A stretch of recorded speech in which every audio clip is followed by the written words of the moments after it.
entomby daholo sika androantsika dia mbola hiaraka ao anatin'ny hira tikanao izay ao anatin'ny alboma ireo hira maloha saintsika hiara iderany tompo amin'izao fotoana izao.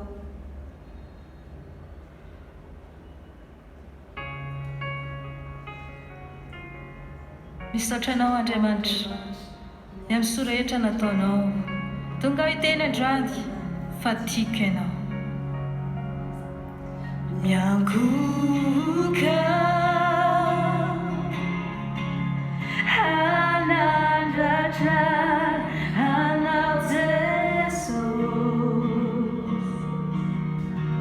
nureo soa rehetra nataonao teo amin'ny fiainako, tsy haiko Amerina voninahitro anao, tsy toy izao intsony ao raha tsy noho ny famindramponao ka ny fokoy fankasitrako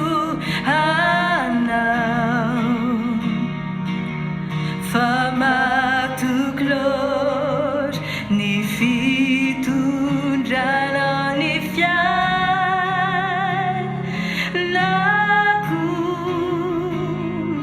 tiako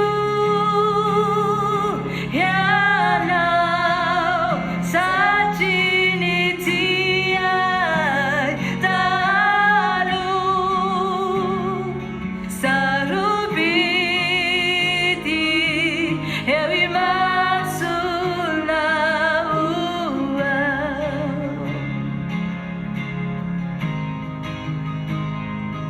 mameko ianao satria ny tiay taloha malala eo imasonao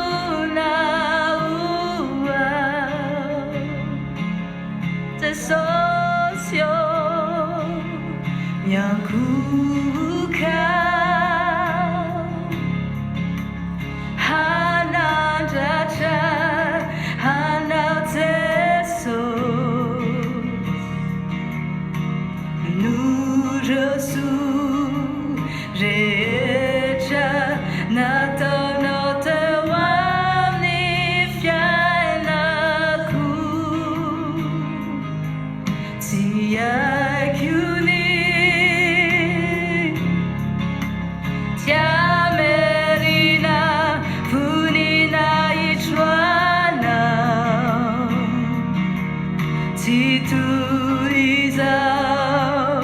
intsony ao raha tsy noho ny famindramponao ka ny fokoy